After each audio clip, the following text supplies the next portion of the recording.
नमस्कार मित्रों, स्वागत है आप सभी का यस के एक्सीलेंस ट्यूटोरियल में। तो आज हम लोग देखेंगे त्रिकोणमिति से कुछ महत्वपूर्ण प्रश्नों को जो यूपी बोर्ड एग्ज़ाम में जो है 100% यही क्वेश्चन पूछे जाते हैं। तो दो सवाल देखेंगे, दोनों ही बहुत ही इम्पोर्टेंट है। एक सवाल आपके सामने है, एक सवाल इसके बाद आएगा। तो यहाँ पे देखिए, एक मीनार की ऊंचाई 20 मीटर है, ज़मीन पर बनने वाली इसकी छाया की लंबाई 20√3 मीटर है। सूर्य का उन्नयन कोण ज्ञात कीजिए। देखिए दोस्तों, इसमें थोड़ा सा आप लोग समझ लीजिए कि उन्नयन कोण क्या होता है और नमन कोण क्या होता है। देखिए दोस्तों, जब हम आँख को यहाँ रख के और यहाँ पे कोई स्थित वस्तु है इसको देखते हैं, तो इसको जो हम लोग कहते हैं उन्नयन कोण। ये अपना जो है बेस है, ठीक है। तो यहाँ पे बेस है और यहाँ पे आप जो है आँखों को रख के और यहाँ कोई वस्तु है इसको देखते हैं, तो इधर से जो कोण बनेगा यहाँ पे, यह जो है कोण उन्नयन कोण होगा। यह जो है कोण क्या होगा? उन्नयन कोण होगा, ठीक है। समझ लीजिए, इसको बहुत ज़रूरी है, उन्नयन कोण होगा। आज जब यही वस्तु जो आँख यहाँ पे रहेगा, आपका ऐजा आँख है, ठीक है। अब जब आँख को यहाँ पे देख रखेंगे, आँख को अपने, ठीक है, और वस्तु आपका यहाँ पे रहेगा, तो जब आप इधर से जो है देखेंगे तो आपका बेस यहाँ पे रहेगा, ठीक है। तो जो है यह जो कोण बनेगा, यह जो अवनमन कोण बनेगा, अवनमन कोण बनेगा, ठीक है। अवनमन कोण होगा, ठीक है। और इसको इसी के समांतर यहाँ पे एक रेखा खींच देंगे, तो ये वाला कोण आपका जो है एकांतर कोण से यह वाला कोण भी आपका जो है पता चल जाएगा। जितना ही होगा उतना यहाँ पे होगा, ओके। तो ये आपका जो है, ये भी जो है माने ये अवनमन कोण है। तो सॉल्व करने के लिए यहाँ भी हम लोग लिख सकते हैं अवनमन कोण थीटा। जितना ये होगा उतना ये हो जाएगा, ओके। तो अब यहाँ पे हम लोग को देखिए, सवाल में दिया गया है कि एक मीनार की ऊंचाई 20 मीटर है। मीनार है एक, तो हम लोग सबसे पहले मीनार में बना लेते हैं यहाँ पे। तो एक मीनार यहाँ पे खड़ा कर लिया हमने। मान लीजिए कि यह मीनार है और यह 20 मीटर ऊंचा है, यह 20 मीटर ऊंचा है, ओके। यह मीनार है। अब मीनार जो है किसी न किसी बेस पे खड़ा होगा ना।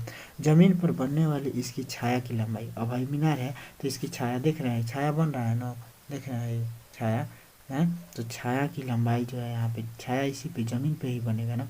तो छाया की लंबाई दिया है 20 में क्या है 3 है।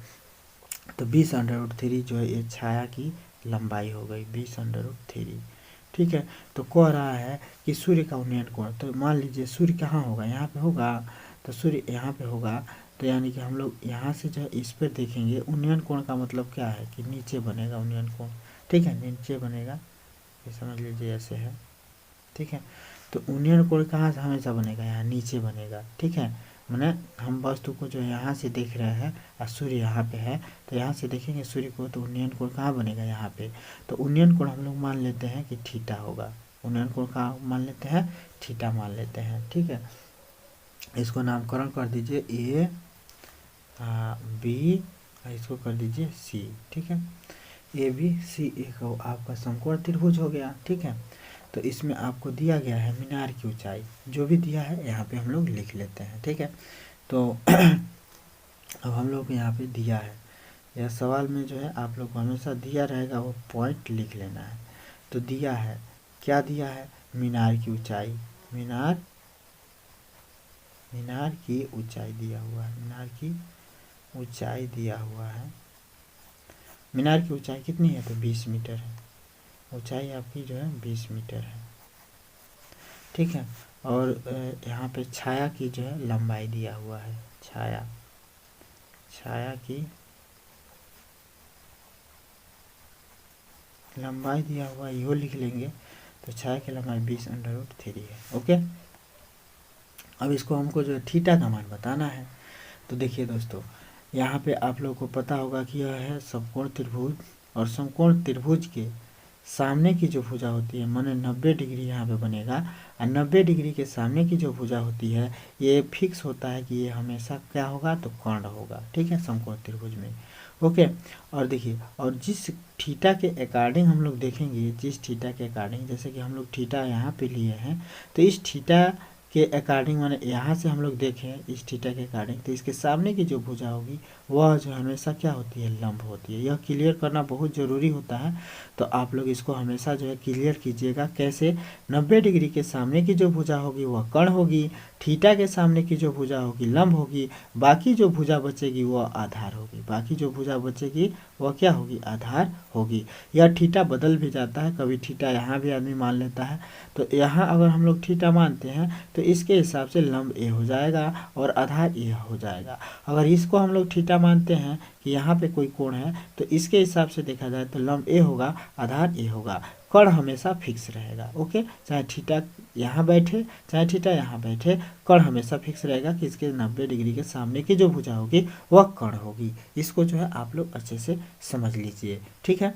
तो समझने का मतलब जो है आप लोग समझ गए होंगे कि 90 डिग्री के सामने की जो भुजा होगी हमेशा कर्ण होगी, और जो थीटा हम लोग लेंगे उसके सामने की जो भुजा होगी वह लंब होगा। जो थीटा, अगर थीटा को यहाँ रखते हैं तो लंब ए होगा, या थीटा को यहाँ रखते हैं तो लंब ए होगा, आधार ए होगा। ओके, तो इसको आप लोग समझ गए होंगे। अब हम लोग को जो है थीटा का मान बताना है कि थीटा कितने डिग्री का है, ठीक है। तो इसके लिए जो हम लोग क्या करेंगे, अब देखिए यहाँ पे हम लोग को आधार दिया हुआ है, लंब दिया हुआ है, तो लंब और आधार का संबंध हम लोग को या तो tan थीटा से मिलेगा या तो जो है cot थीटा से मिलेगा। तो हम लोग tan थीटा ले लेते हैं। तो यहाँ पे लिखेंगे समकोण त्रिभुज ABC में, समकोण त्रिभुज ABC में, यहाँ पे लिखिएगा समकोण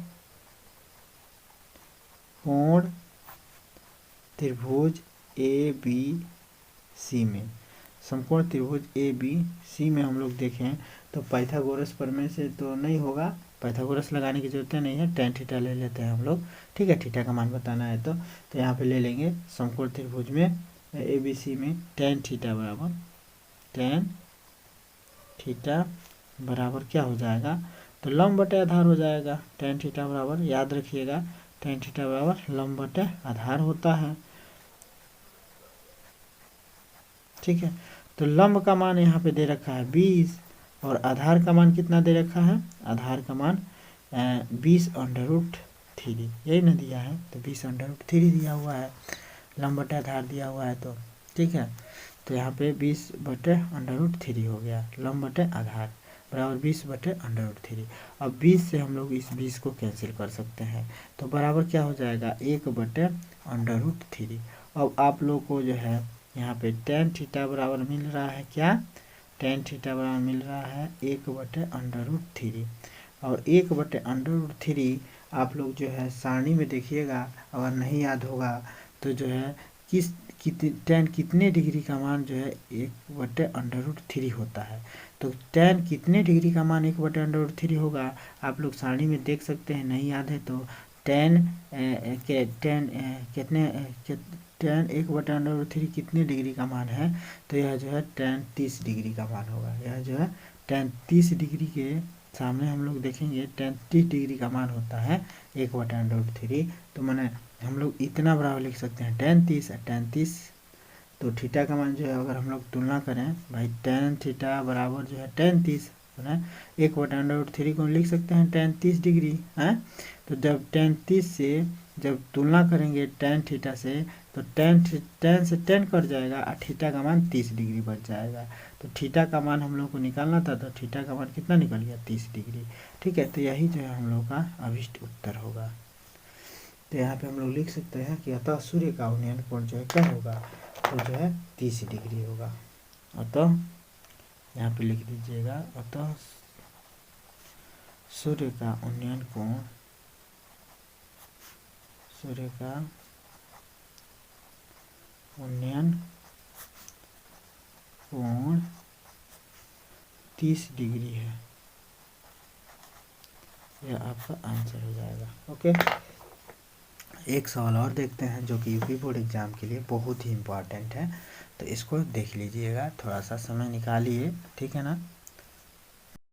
दूसरा क्वेश्चन देखिए, कह रहा है किसी पेड़ की छाया उसकी ऊंचाई से √3 गुनी है, सूर्य के उन्नयन कोण का मान ज्ञात कीजिए। इसमें भी उन्नयन कोण का मान बताना है, ठीक है, जो कि बहुत ही इंपॉर्टेंट है। तो यहाँ पे देखिए कह रहा है किसी पेड़ की छाया, तो कोई मान लीजिए यहाँ पे एक पेड़ बना लीजिए, ठीक है, ये पेड़ हो गया।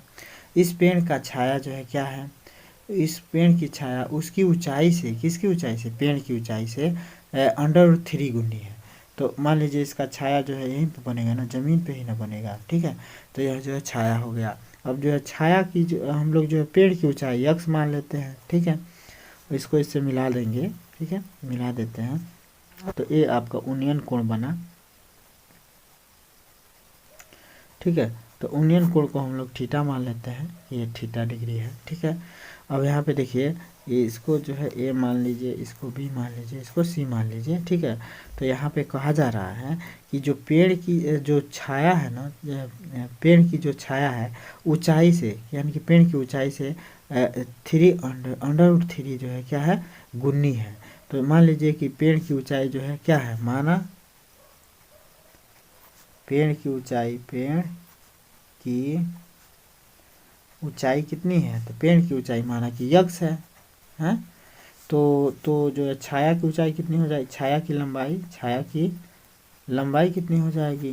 तो छाया की लंबाई कह रहा है कि पेड़ की ऊंचाई से जो अंडर रूट 3 गुनी है, तो यक्स अंडर रूट 3 कर देंगे, हैं। यक्स का अंडर रूट 3 मैंने ऊंचाई का 3 गुना, तो अंडर रूट 3 गुना, तो यक्स अंडर रूट 3 नहीं हो जाएगा। भाई दुगुना कहता है तो 2 कर देते हैं, अंडर रूट 3 गुना कर रहा है तो अंडर रूट 3 से गुना कर देंगे यक्स में, ठीक है। तो ये हो गया आपका जो है कितना, यक्स अंडर रूट 3। तो हम लोग को इस थीटा का मान बताना है, तो वैसे ही ज्ञात कर लेंगे हम लोग थीटा का मान कैसे, तो टेन थीटा से। टेन थीटा, अब देखिए हमने बताया है कि 90 डिग्री के सामने की जो भुजा होगी हमेशा क्या होगी, कर्ण होगी, और इस थीटा के सामने की जो भुजा होगी वह लंब होगी, और बाकी जो बचेगी वह क्या होगी, आधार होगी, ठीक है। तो यहाँ हम लोग टेन थीटा से निकालते हैं, तो टेन थीटा बराबर क्या होता है, तो आप लोगों को पता होना चाहिए कि टेन थीटा बराबर लंब बटे आधार होता है। तो लंब बटे जो है क्या कर देंगे, आधार कर देंगे, ठीक है। लंब का मान जो है यक्स है, आधार का मान कितना है, तो यक्स अंडर रूट 3 है। यक्स से यक्स कैंसिल हो जाएगा, 1/3 आ जाएगा अंडर रूट में, 1/3 अंडर रूट में। तो वही जो है फिर वही बात है, 1/√3 का मान क्या होता है, तो टेन 30 होता है। तो यहाँ पे लिख सकते हैं हम लोग टेन 30 डिग्री। तो टेन थीटा बराबर आपको क्या मिला, टेन 30 डिग्री। तो टेन से जो है टेन कैंसिल, तो थीटा बराबर कितना हो जाएगा, थीटा बराबर कितना हो जाएगा, 30 डिग्री, ठीक है। तो अतः यहाँ भी जो है क्या होगा, उन्नयन कोण जो है आपका जो है क्या होगा, 30 डिग्री होगा, आंसर लिख देंगे। ओके, तो बस यही थे आपके 2 क्वेश्चन जो यूपी बोर्ड एग्जाम के लिए बहुत ही इम्पोर्टेंट है, और यहाँ से जो है क्वेश्चन आप लोगों को 1 से 2 नंबर में हर साल पूछे जाते हैं। तो इसको अच्छे से तैयार कर लीजिएगा, जो है आपका जो है अच्छे नंबर मिल जाएंगे इस पर। तो फिर मिलते हैं दोस्तों अगले वीडियो के साथ, तब तक के लिए जय हिंद।